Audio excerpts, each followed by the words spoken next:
El ministro de la Sala Penal del Superior Tribunal de Justicia, Daniel Báez. ¿Cómo le va? Buenas noches, gracias ¿Cómo le por va? venir. Buenas noches, ¿cómo está? ¿Cómo está usted? Bien, bien. Bueno, la primera visita que tenemos en carácter de ministro del Superior. Sí, hemos charlado alguna vez en mi otra en su función, rol. pero Años como... gracias por la invitación. ¿Y qué tal ese cambio? ¿Cómo es de pasar de ser tantos años fiscal o jefe de fiscales ahora a otro rol completamente distinto? Sí, es todo un desafío, pero es una función que la estoy disfrutando, la estoy conociendo.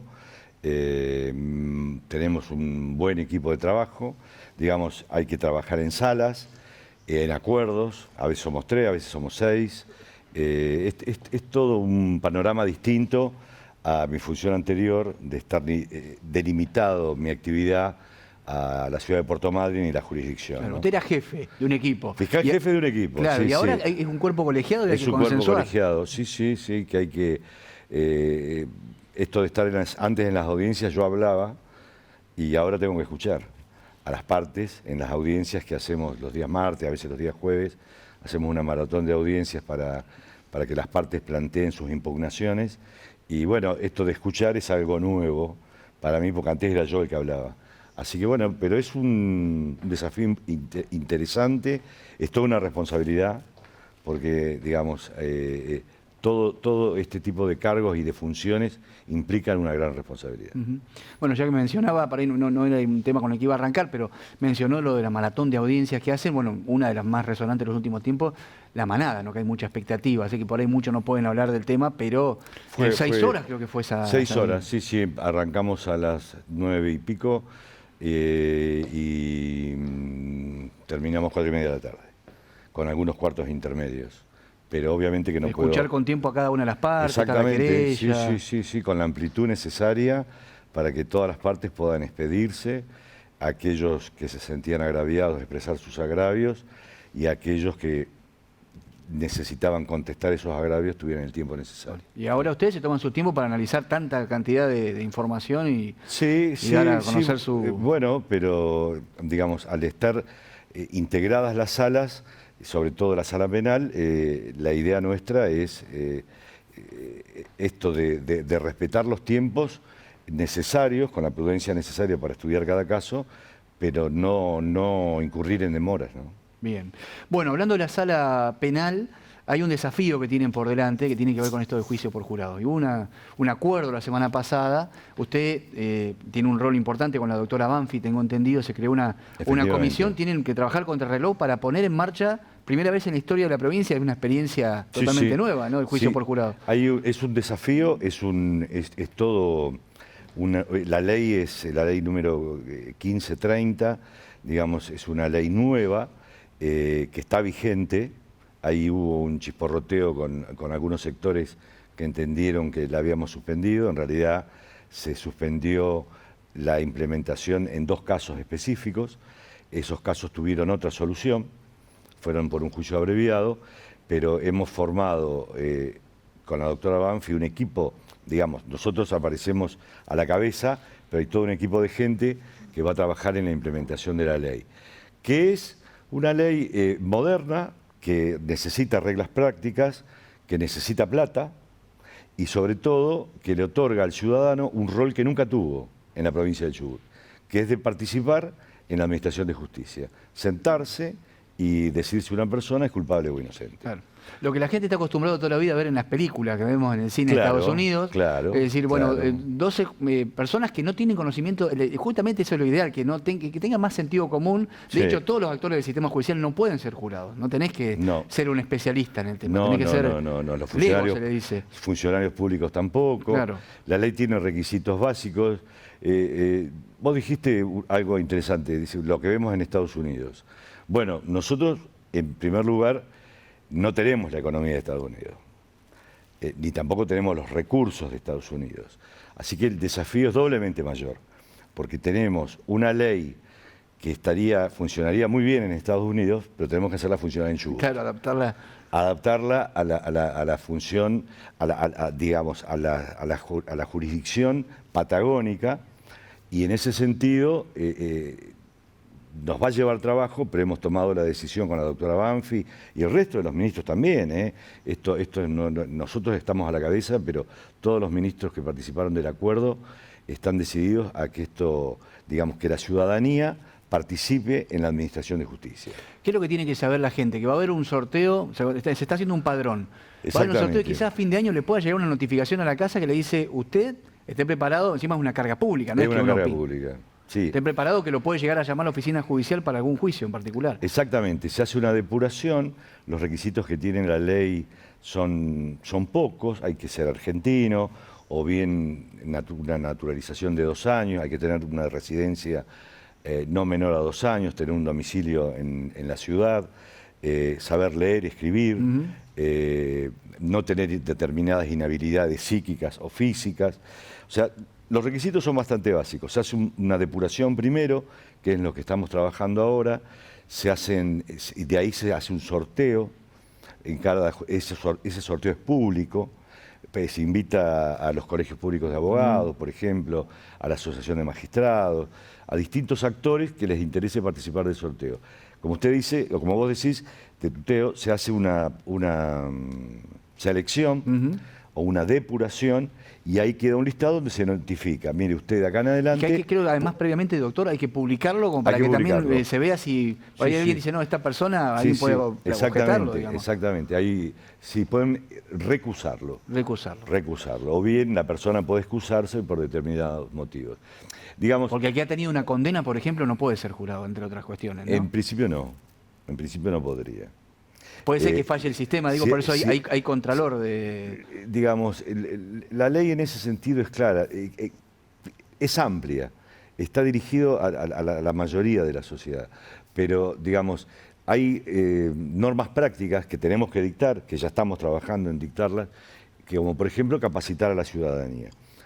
Explicarle qué es ser un jurado, las responsabilidades que tiene, sobre qué tiene que hacer hincapié, qué es una prueba, cuál es el valor de la prueba, qué pruebas son las más, digamos, objetivas, qué pruebas son subjetivas. Claro. Porque tiene que ir a lo nuevo, doctor, que acá estamos en comunidades chicas que uno escucha, va a un asado y te cuentan.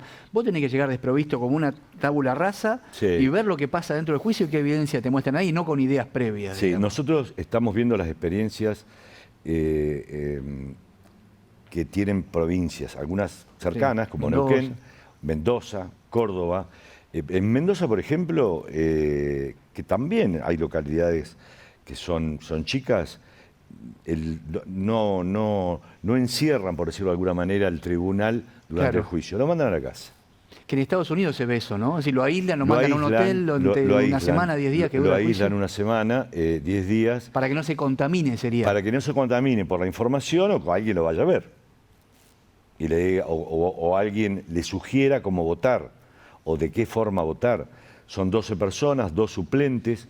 ¿Qué pasó en la pandemia? En la pandemia muchas de estas provincias dejaron de hacer el juicio por jurado, porque no podían juntar en una misma sala a 12 personas. Ese es un detalle a tener en cuenta. Claro. Por ejemplo, si usted me pregunta, si vos me preguntás, ¿la pandemia terminó oficialmente? No. No terminó. Y además, ¿cuántos lugares preparados hay acá en la provincia? Si estamos pensando por circunscripción judicial, digamos. Sí, ¿no? La idea es hacerlo de manera progresiva. Cuando se instrumentó el código actual, el código acusatorio puro, empezó en Esquel. En Esquel había un código y en el resto de las jurisdicciones había otro código. ¿Por qué? Porque se empezaron a hacer pruebas pilotos. Esa es la idea que nosotros queremos analizar, de empezar, por ejemplo, por decir una ciudad, Puerto Madryn, y después extenderlo al resto de las ciudades. Se puede hacer y ahí aprender de los defectos y de los errores propios y también de los errores y de los aciertos de las otras provincias. Claro. De Mendoza, porque contémosle de a Córdoba. la gente que no todos los casos van a este tipo de juicio por jurado. No todos los casos. En principio hay una pena en abstracto, dice la ley, que supere los 14 años, de 14 años para arriba. Digamos, podríamos estar hablando en general de delitos de homicidio. Femicidio. La idea es que, por ejemplo, y delitos contra la administración pública. Todos los títulos del Código Penal de los delitos contra la administración pública y las administraciones fraudulentas. ¿Ahí son jurados mixtos, puede ser, con la administración pública? No. Acá está previsto, de momento, el jurado, el ciudadano. Todas estas causas que conocimos, por ejemplo, como fue embrujo, revelación, con esta ley vigente de acá en adelante, otro caso de ese tipo, interviene un jurado... Podría intervenir un jurado popular. Depende de la expectativa de pena, porque la ley marca que también depende que en la acusación el fiscal la pena que pida, en expectativa, en abstracto, por ejemplo, el fiscal en la acusación puede decir, bueno, yo por los delitos que imputé no voy a pedir una pena que supere los 6 años. O los 8 años. Se achica mucho el universo, porque son los casos más graves, ¿no? Claro, pero la ley esta marca específicamente que los delitos contra la administración pública sean juzgados por un jurado, juicio por jurado. Lego. Tiene sus dificultades, o sea, lo que hemos analizado, estamos convocando personas que ya han empezado a trabajar con el tema en otros lugares, y hay dificultades propias de implementación y para lo cual tenemos que dictar normas prácticas. La ley esta también prevé un presupuesto. Suponemos que lo vamos a tener. Que calcular en base a la cantidad de juicios que vayan a hacerse. Claro, se hace anualmente previendo la cantidad de juicios. Previendo la cantidad de juicios que va a ocurrir en cada jurisdicción. Si lo vamos a hacer de manera gradual, empezaremos por una ciudad y veremos la expansión que tiene para implementarlo. Pero además hay que calcular los viáticos. Bueno, ahí está el tema. Porque usted me decía, vos, estoy con... No hay problema. Perdón. A mí no me molesta. Hace mucho que no estoy ante una cámara. La ley prevé que se le pague el salario de un día de un juez. Otro día me decían que es algo como 15.000 pesos. Hoy, el año que viene, vaya a saber cuánto puede ser. Sí, o dentro de 3 días, no sabemos cuánto va a ser. Claro. ¿Cómo presupuestar eso, digamos, no? Pero además de ser una carga pública, hoy por hoy hasta es difícil a veces conseguir un testigo civil para un accidente de tránsito. Imagínese para un testigo que le plantee, hoy le decía a un colega suyo que diga, bueno, mire, yo tengo que llevar a mi hijo al colegio. ¿Cómo hago? ¿Quién lo lleva? ¿Quién los cuida? ¿Quién les prepara el almuerzo? O sea, hay una serie de factores prácticos que hay que tener en cuenta y que va a haber que trabajar sobre eso. Pese a esos obstáculos, nosotros estamos convencidos de que lo vamos a implementar. Y ojo también los empleadores de esa gente, porque te sacan de tu trabajo y te dicen, te van a mandar capaz que dura 15 días un juicio, vos tenés que reemplazarlo o arreglártelas. Pero está previsto esto de que, digamos, el empleador debe mantener la fuente de trabajo de esta persona que ha sido convocado. Pero el empleador puede pensar distinto. Y decir, bueno, mire, lo lamento, ¿sos jurado o venís a trabajar mañana? No hay una sanción para él, me imagino, prevé la ley, porque ¿cómo te van a despedir por haber...? Es una carga pública, digo yo. Sí, hay una sanción y está previsto que el empleador, digamos... A ver, esta ley, sin la participación de la ciudadanía, no se puede implementar por más voluntad que tengamos. La idea es que, y lo que creemos, y yo entiendo que el legislador también está convencido, que la sociedad está preparada para esto. Estoy hablando de los jurados, de los empleadores, de los jurados y de las personas que van a ser seleccionadas. Se respetó que sean 7 hombres y 7 mujeres. Paridad de género ahí. Paridad de género. De los cuales intervienen en el voto 12 y tiene que haber o unanimidad o 10 votos por lo menos, ¿no? 11, mayoría grabada. 11. El juez puede admitir una mayoría de 11. Sí. Y hay 2 suplentes. Eso también es un desafío para mucha gente, porque sentarte en una... Y ponerse de acuerdo. Pues puede haber 11 visiones distintas de lo que vieron en el juicio, digamos. Sí, sí. A ver, por eso es muy importante el rol del juez que dirige el debate en la preparación previa y en los manuales prácticos y en las instrucciones que se le da sobre la importancia que tienen los hechos más que el derecho. Porque lo que ellos van a evaluar no es el derecho, porque no son abogados. Lo que sí van a evaluar son los hechos. Y en base a esos hechos, ¿qué derecho se puede aplicar? Entonces, de hecho, el juicio está dividido en 2 etapas. Una vez que se da el veredicto culpable o inocente, empieza otro juicio que es, bueno, hay que determinar el de la pena. El de la pena, exactamente. Es así. Sí, sí. La verdad que es un desafío para todos los actores del sistema. Para un fiscal, ¿qué fiscal de acá ha estado? No hay muchos casos con un jurado enfrente. Han estado, le hablan como a un tribunal que está especializado, pero hablarle a la gente común es distinto para un fiscal. Totalmente. Y para un defensor también. Claro. Y para un juez dirigir esa audiencia es un desafío. Y para un juez también, porque también, digamos, hay que reconocer la habilidad de fiscales y de defensores en que van a hacer hincapié sobre las pruebas que lo beneficien y cómo lo recepciona una persona digamos, que no está preparada o que no ha estudiado Derecho, digamos. No, te cambia 100%. A mí me ha tocado asistir a debates donde a veces también se me escapan muchas cuestiones porque le están hablando a un tribunal de Claro, especialistas, pero hablarle en otro tipo de lenguaje a gente que te está escuchando y convencerla, en la etapa de los alegatos, por ejemplo, es clave. Uno tiene la experiencia de las películas, como decías al principio, pero digamos, la vida real es totalmente distinto. Yo creo que es un gran desafío, estamos decididos a llevarlo adelante y que empiece la participación ciudadana a través de esta responsabilidad. Yo creo que la ciudadanía nos va a acompañar, creo que va a haber un compromiso. Hoy un colega me decía de que dudaba un poco, un colega suyo, dudaba un poco de si la sociedad estaba preparada para Siempre esto. los cambios son difíciles. A ver, pero además es una obligación, doctor, porque está en la Constitución del 94, o sea, Está en hay la que hacerlo. Constitución. Está en la Constitución. Y además, como le digo yo como ciudadano, perdón que lo interrumpí, si siempre nos quejamos de la justicia, decimos, bueno, la justicia esto, lo otro, o sea, es un poder que tiene la credibilidad bastante afectada. Bueno, es la oportunidad de participar, de decir, Exacto. bueno, yo... Y de tener el compromiso y no solamente opinar desde una charla de café, sino de estar ahí sentado, escuchando los hechos, escuchando al fiscal, escuchando al defensor y sobre todo tomando una decisión.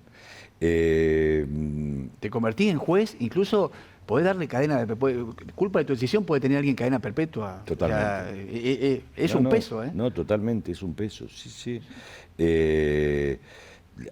Digamos, por eso las deliberaciones que se hacen, que el juez le da directrices sobre digamos, no le indica qué valorar, pero sí los prepara para que tengan en cuenta la totalidad de las pruebas producidas. Claro. Y que hagan un contrapeso. Ser imparcial es eso. Ser imparcial es eso. Sí. Bueno, hablábamos, porque digo, a mí me apasiona el tema, pero hay varias cuestiones que lo tengo acá y lo quiero aprovechar. Hablábamos de la credibilidad del Poder Judicial. Han tenido en los últimos tiempos como mucha relevancia algunas noticias que han involucrado a jueces, ¿sí? Sin dar nombres propios, pero han tenido hasta rebote a nivel nacional. ¿Le preocupa para trabajar ahora del lugar que está usted en la cúpula del Poder Judicial, del perfil que deben tener los jueces en la provincia, que a veces se los ve involucrados en algunos escándalos que indudablemente afectan la mirada que la gente tiene sobre la justicia? Bueno, ahí es un punto, sí. Digamos, en primer lugar está eso.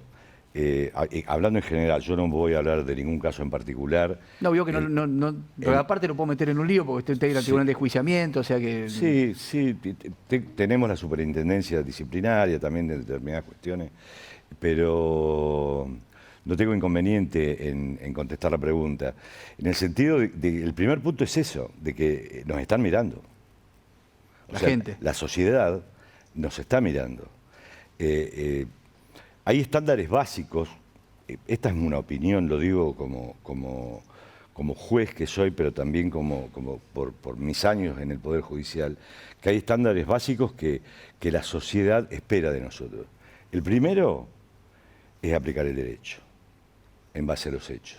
O sea, es lo primero que un juez o un funcionario judicial debe tener en cuenta. Y en segundo lugar, hay un punto que es clave, que yo entiendo, que es construir legitimidad. Digamos, esta construcción de legitimidad se produce o se traduce a través de nuestro trabajo. Nuestro trabajo tiene que ser creíble, en el sentido de que los fallos, en cada conflicto hay una parte que no queda conforme. Se construye legitimidad resolviendo el conflicto de la mejor manera y que la persona que perdió, digamos, en ese conflicto, siga los canales correspondientes para tratar de revertir ese primer fallo.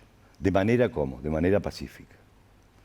Entonces, esa construcción de legitimidad se da a través de la seriedad de los fallos, más allá de que haya una disconformidad. Y en tercer lugar, yo creo que la sociedad lo que espera de nosotros es que no solamente seamos, sino que también parezcamos. La cuestión de la conducta es clave. Somos sociedades chicas, lo repito, porque lo dijimos hace un ratito. Y las sociedades grandes también, digamos, pero por ahí, o sea, a ver, la cara de los jueces yo no creo que, no sé, en Buenos Aires o en Buenos Aires la gente conozca tanto, pero acá es como que... Pasa más desapercibido en las ciudades grandes. Sí, a ver, este ser y parecer que que es una construcción que lo han adoptado las reglas de Bangalore, observadores de la ONU. La imagen de la justicia está bastante deteriorada, digamos. Hay estadísticas hechas, hay estudios realizados, pero, digamos, esto de los jueces tenemos un enorme grado de responsabilidad y un enorme poder. Podemos hacer cosas que otros ciudadanos no pueden. Podemos mandar a una persona a prisión, podemos decretar en el ámbito civil una quiebra, resolver un conflicto laboral. Ese poder implica también una responsabilidad.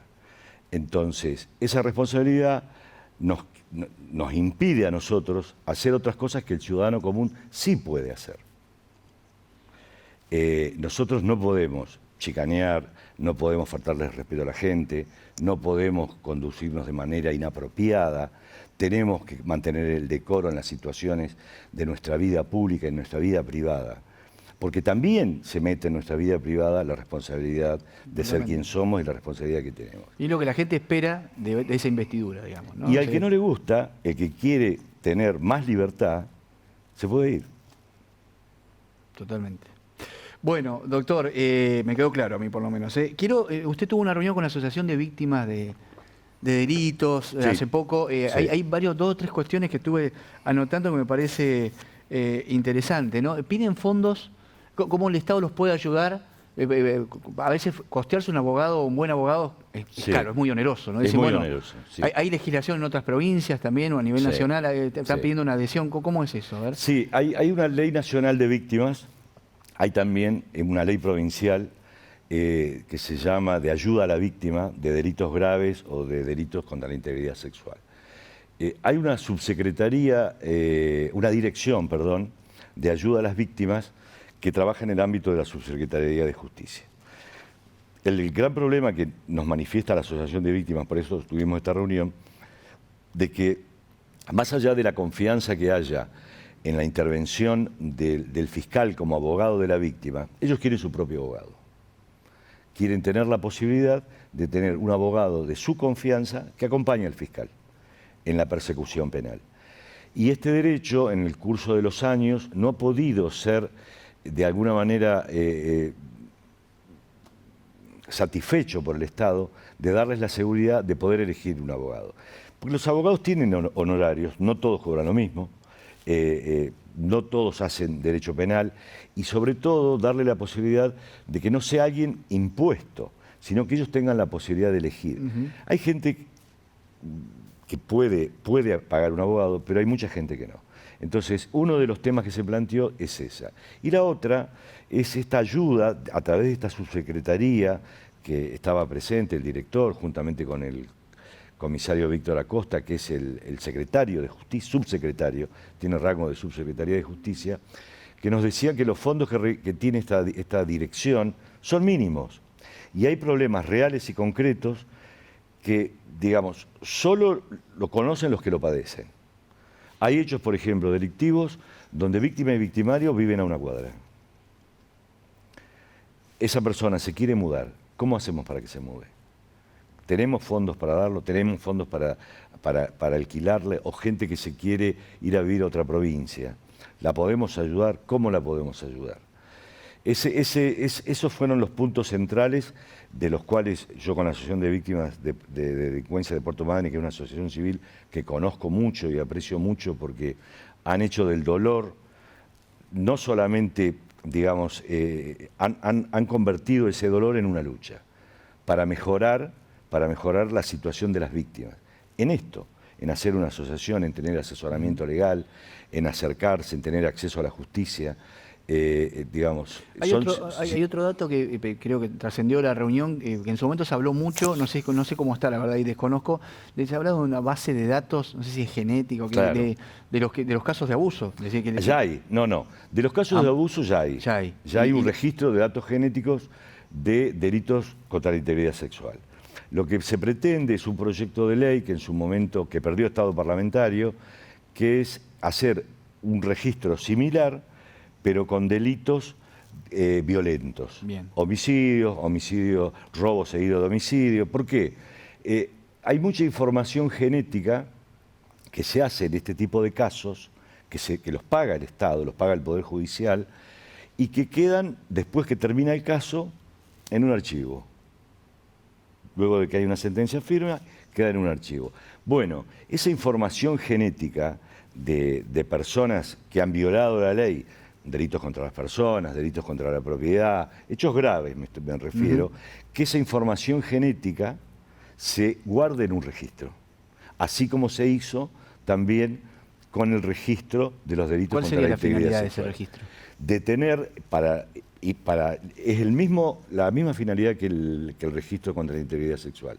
La posibilidad de que cuando haya patrones genéticos de un hecho que está sin resolver, pueda recurrirse a ese banco de datos de esas personas que han quedado en ese registro con condena firme. Bien. A ver, para ser claros, una persona, digamos, comete un delito, queda su ADN en el marco de esa causa, fue una prueba que realizó la Fiscalía o la Defensa, y digamos que esa información genética no quede solamente ahí, que pueda ser usado en un futuro. Digamos, uno de los casos de los fundamentos del registro de los delitos contra la integridad sexual es que la estadística da que... La reincidencia. La reincidencia. Bueno, en los delitos contra la propiedad, en los delitos contra las personas, también hay una estadística respecto a eso. Entonces, de ahí la importancia que entiende la Asociación de Víctimas. Hay que volver a presentar el proyecto. Entonces, hay que volver a presentar el proyecto y que obtenga nuevamente estado parlamentario y la legislatura lo pueda tratar. No requiere de grandes gastos ni presupuestos.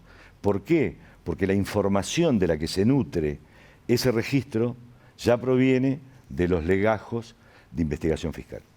Doctor, ya que nombró la legislatura, me quedan algunos minutitos y no puedo dejar ya pasarme al ámbito político un poco, porque usted está en este cuerpo colegiado, hay un presidente que es el representante, pero bueno, me imagino que los temas los hablan entre todos.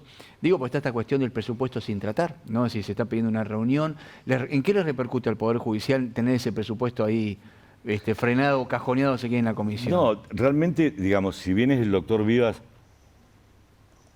el que ha llevado adelante reuniones con la Comisión de Presupuesto, en buenos términos, en el sentido de que se está analizando, digamos, el presupuesto general está aprobado.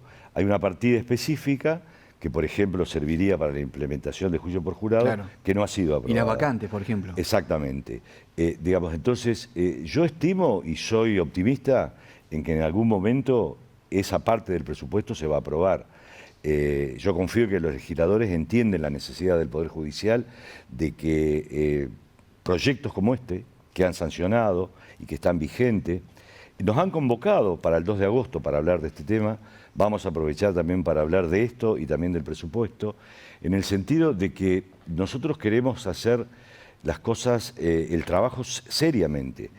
O sea, no podemos permitir que el ciudadano se encuentre comprometido en una carga pública, en el juicio por jurado, y dentro de 6 meses le paguemos los viáticos.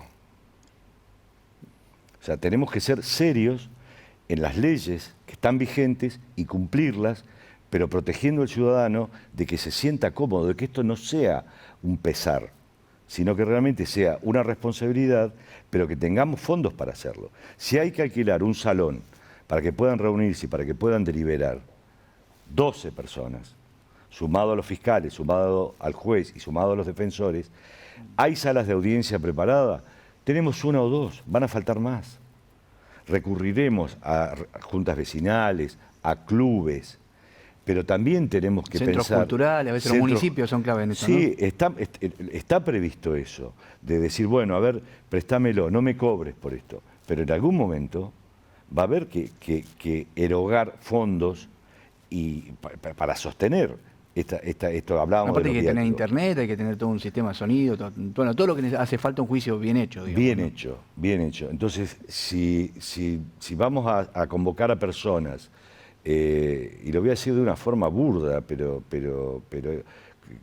por el sándwich y por la coca, no.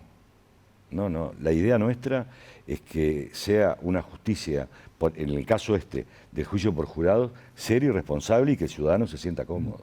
Y la última, bueno, porque estaba repasando que usted en su momento lamentó la cantidad de destrucción de expedientes con el incendio ahí en el superior. ¿Cómo están? ¿Ya estaban trabajando en recondicionar? ¿Ya están bien en el edificio? ¿Todavía falta mucho trabajo? ¿Les afecta? Están en la parte, la gente de arquitectura que están trabajando, la verdad, de manera permanente.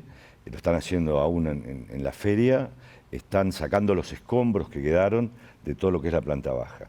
Una vez que termine esa tarea de limpieza... ¿Todavía están en la etapa de limpieza? Sí, sí.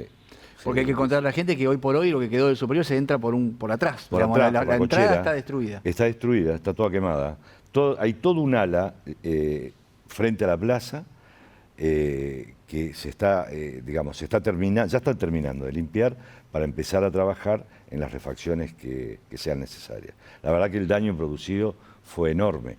La fiscalía que estaba al lado de la... Totalmente destruida. Totalmente destruida. O sea, el daño, ustedes en su momento, para trabajar se las van a arreglar, se las rebuscan, pero el daño que se hizo en las causas para el justiciable, hay cosas que no se recuperan nunca más, digamos. No, de hecho, hubo casos de que hubo legajos de investigación que se perdieron. Aún con soporte digital, también se quemó el soporte digital. Bueno, doctor, le agradezco mucho que haya venido. Gracias. Sobre todo lo del juicio por jurado lo vamos a volver a convocar porque si puede servir esto en nuestro medio para hacer docencia con la gente, para explicarle, para ir ya informándola. Acepto el convite porque, digamos, es algo que tenemos que empezar a concientizar al ciudadano de que va a dejar de ser un espectador para convertirse en un protagonista. Gracias por venir, muy amable. Gracias a ustedes.